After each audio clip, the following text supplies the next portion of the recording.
Contrastes con Mitzi Cordero.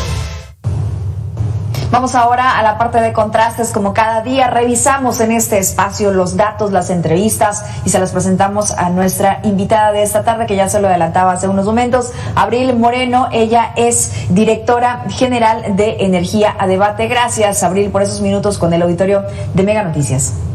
Muchas gracias a ti, Mitzi. Gusto estar nuevamente contigo, con tu auditorio. Encantada. Muchísimas gracias. Bueno, estamos tocando de nueva cuenta el tema de Huachicol. Si bien ha disminuido considerablemente, de acuerdo a los propios datos que aporta el gobierno federal, que aporta Pemex, comparado con la administración de Enrique Peña Nieto, justo ayer el propio presidente aceptaba que en las últimas semanas se ha venido incrementando de nueva cuenta este delito, el robo de combustible. Dime, pues ahora sí que en cifras, ¿cuánto significa esta situación? Y si tú coincides en que ha habido un incremento en las últimas semanas, ya era una parte de lo que te escuchábamos hace unos momentos.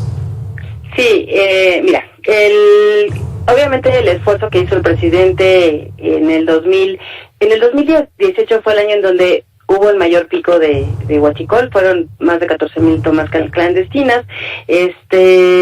Fue un año de muchísimas pérdidas para el sector. En el 2019, dice el presidente López Obrador, vamos a atacar esto.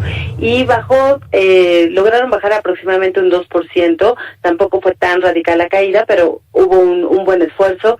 Pero, sin embargo, en el 2020-2021 volvió a incrementarse esto. En estas últimas semanas lo que sucedió es que es una cuestión estacional.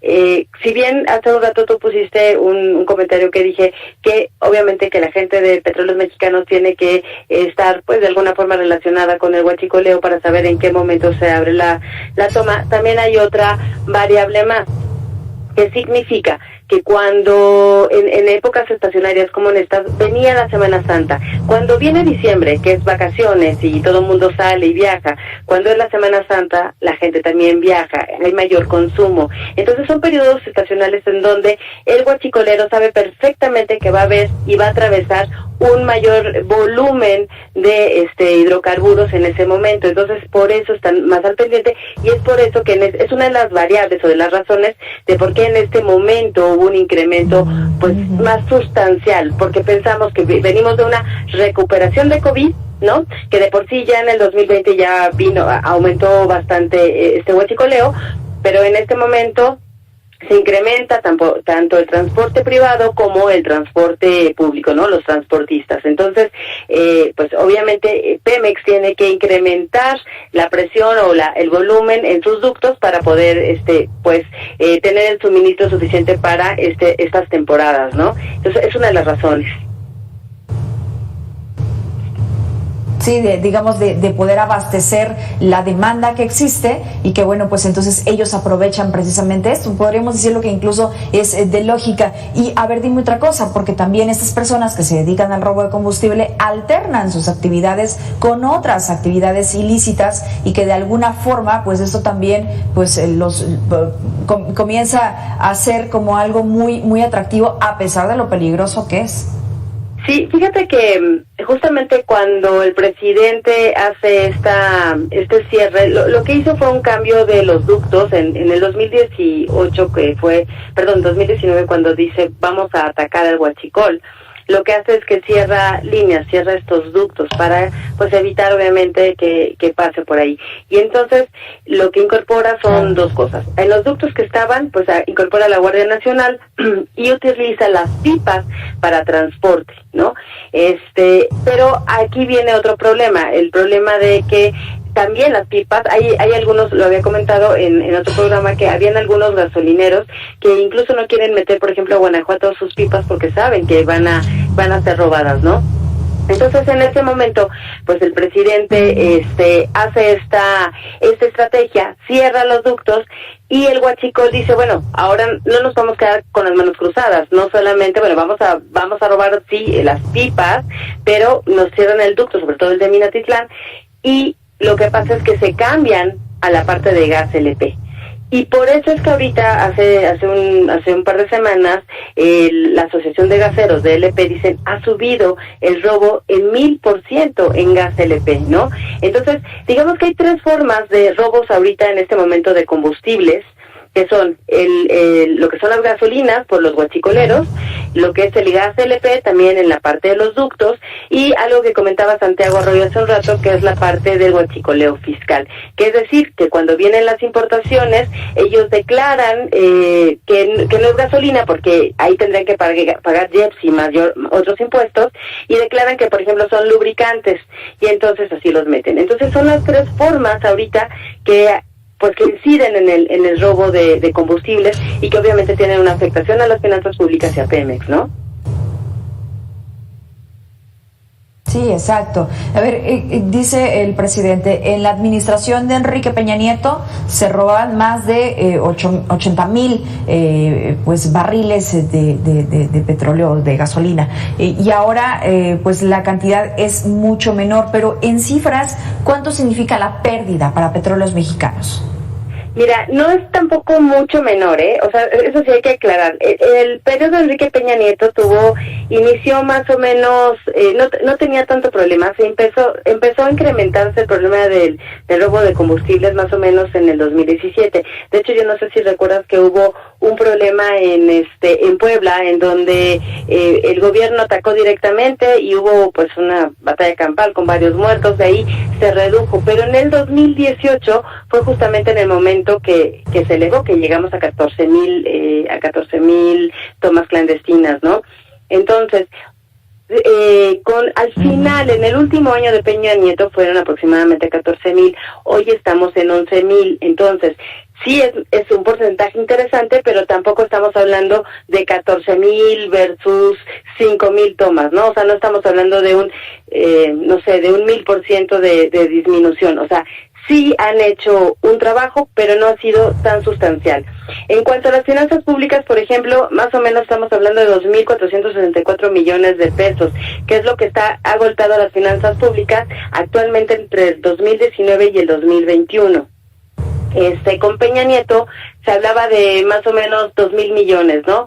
Entonces, sí, ahorita tenemos, con Peña Nieto eran más de 2,000 millones, casi 3,000 millones, ahorita tenemos 2,000 millones y medio. Por lo que te digo, sí hay una disminución, sí hay disminución en el impacto en finanzas públicas y en tomas clandestinas, pero no es tan sustancial como a lo mejor nos hacen de repente creer, ¿no? Uh-huh. Exactamente. Oye, a ver, David Saucedo, que además es especialista en seguridad, él dice algo que seguramente tú vas a coincidir con él porque lo vamos a escuchar, que estos robos, huachicol, toda esta situación no podría ocurrir si no hubiera la complicidad de funcionarios, tanto de Petróleos Mexicanos como incluso funcionarios militares que se dedican al resguardo y al cuidado de los diferentes ductos. Vamos a escuchar a David Saucedo.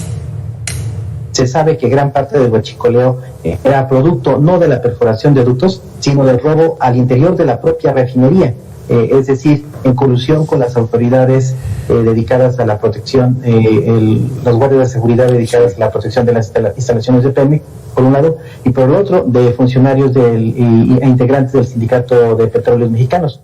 Las tomas clandestinas en realidad tenían válvulas que habían sido sustraídas de los inventarios de Pemex y que habían sido instaladas por los propios ingenieros de Pemex. Abril, ¿coincides?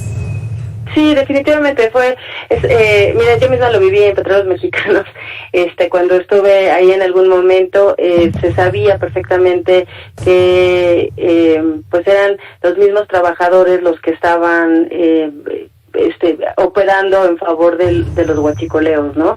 Es difícil, a veces, aquí tendrían que trabajar no solamente con el sindicato, porque pues hay muchos trabajadores sindicalizados, pero también hay de base, porque son también los que llegan a operar los sistemas, ¿no? Entonces, es un poco como el alcalde de Estados Unidos de Nueva York, cuando vino a México a decir, para limpiar la Ciudad de México tienen que empezar por limpiar la casa, es decir, tienen que empezar a limpiar las estructuras policiales, ¿no? Es exactamente lo mismo.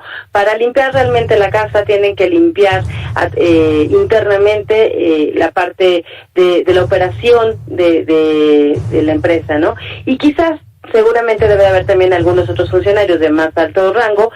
Digamos, ya hemos sabido de casos que han arrestado, incluso al general Travitz, que lo arrestaron también en su momento, ¿no? Que de alguna forma todos están involucrados. Entonces, pues sí, hay una colusión, desafortunadamente, en tanto en las instancias internas como posiblemente y muy seguramente, porque pues la Guardia Nacional tiene que estar visualizando, ¿no? Y generalmente hay una baja de presión. En ese momento también tendrían que salir corriendo. Pero esto es algo muy importante. Tampoco hay recurso humano que alcance para revisar todos los ductos. Eso también es bien claro, porque tendría que tener como cuarteles en donde, pues no sé, cada cuánto kilometraje estará ahí, porque entonces baja la presión, se les avisa cuánto tiempo tardan en llegar, cuánto tiempo tardarían en realmente tratar de operar o minimizar este problema, ¿no? En cuanto la gente de los huachicoleros están bien al pendiente, entonces en cuanto ven que viene la Guardia Nacional o cualquier otra, ellos dejan la fuga. Por eso es un poco las imágenes que estamos viendo. Ellos dicen, para ellos es muy fácil picar, taladrar, meter una válvula, y en el momento que ven que viene la seguridad, pueden dejar las cosas ahí botadas y se van. Digamos que el costo para ellos en general es relativamente muy barato en gas, en gasolinas, porque en gas LP es más complicado, porque ahí puede tener impactos con la vida mucho más directos que con la gasolina, que si bien ya tuvimos un caso también hace unos años en donde murió muchísima gente con este incendio en Hidalgo, pero el gas LP todavía es un poco más peligroso, ¿no? Entonces, también es difícil en materia humana tener el control, la vigilancia de todos los kilómetros de ductos. Esto tendría que ver más con un tema de este control interno por parte de quien opera internamente en las instituciones, ¿no?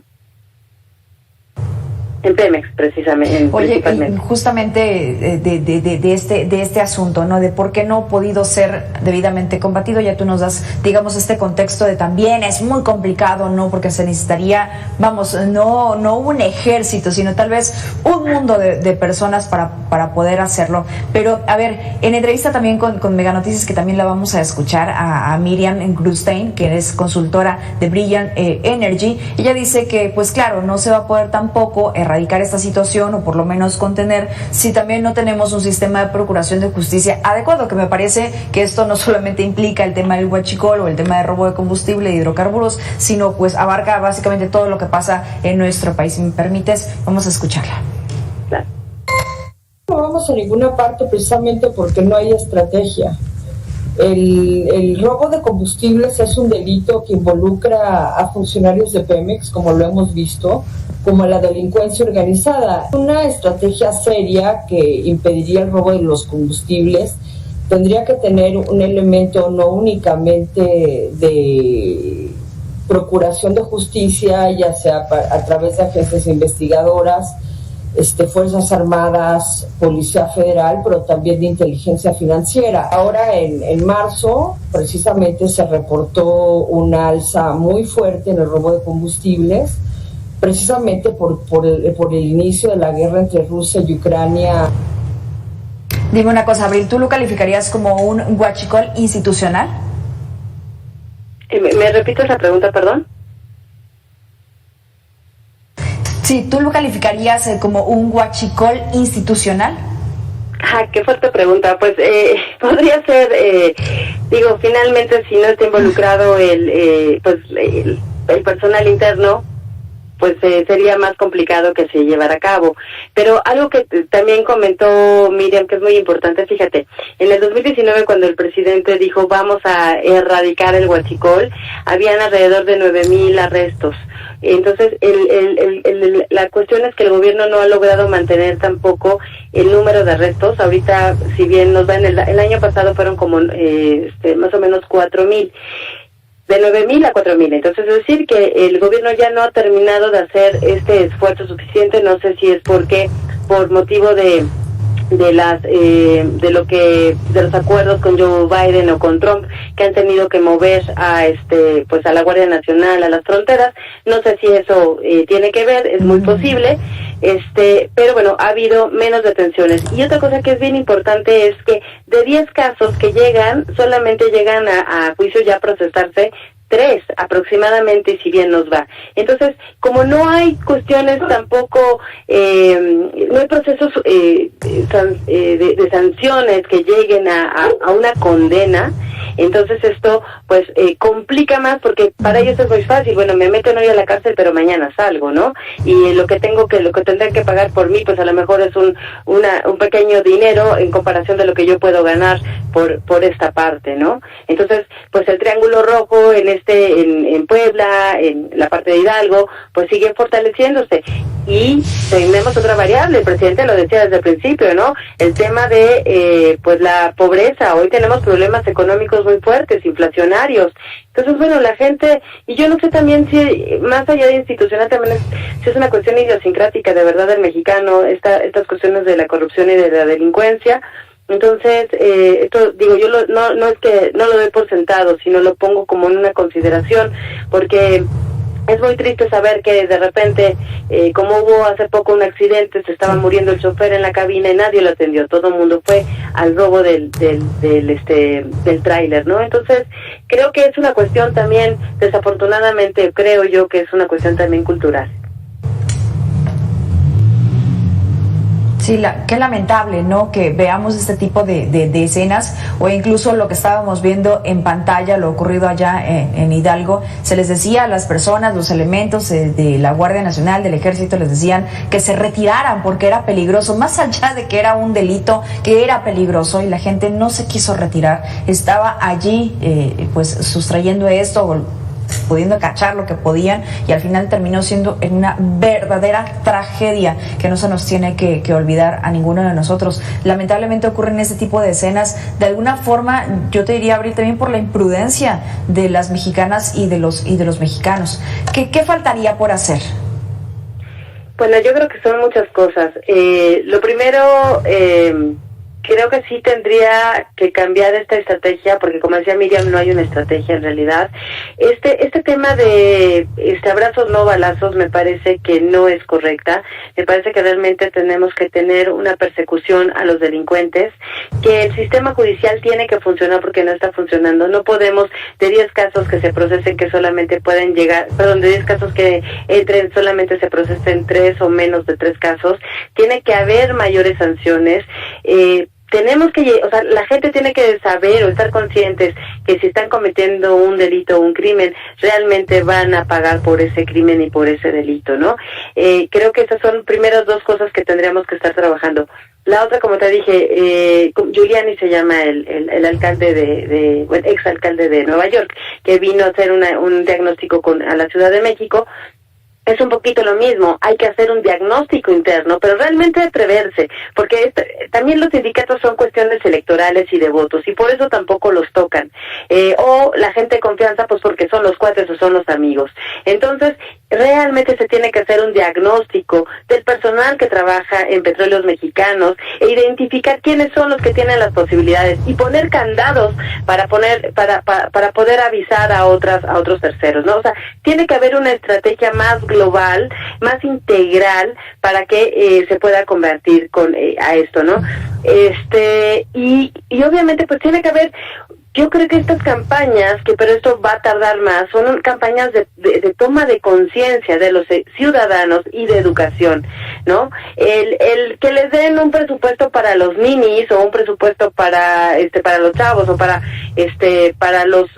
la gente adulta mayor, esto no es suficiente, Mitzi. Se necesita, no les tienes que dar el pescado a la gente, les tienes que enseñar a trabajar, les tienes que enseñar que haya proyectos de desarrollo en donde ellos puedan ser autosustentables. Entonces, es una cadena completa entre las necesidades que tienen los pobladores, es de una cuestión de educación de ética y moral, pero no una moral republicana, sino una ética y una moral hacia nuestros vecinos y hasta nuestras comunidades, y que puedan entender que lo que hoy hago mal, le repercute al que está al lado de mí, ¿no? Entonces tendría que hacer esto, y un sistema judicial mucho más fuerte, y esta limpia del sistema interno de Petróleos Mexicanos. Creo que podrían ser algunas variables, seguramente deben haber muchas más, cuestiones más técnicas, pero creo que son algunas cosas por las que podríamos estar comenzando. Oye, y que además podría aplicar en este delito y en otros tantos más, o en el resto que existe en nuestro país y que se realizan con mucha frecuencia y con mucha impunidad. Abril Moreno, se nos ha acabado el tiempo lamentablemente, pero siempre es un gusto poder platicar contigo de este y otros temas más. Igualmente, Mitzi, muchísimas gracias. Que estés muy bien. Hasta luego. Gracias a ti, que tengas excelente tarde. Usted y yo vamos a hacer una pausa, pero regresamos con más. Está en Mega Noticias MX.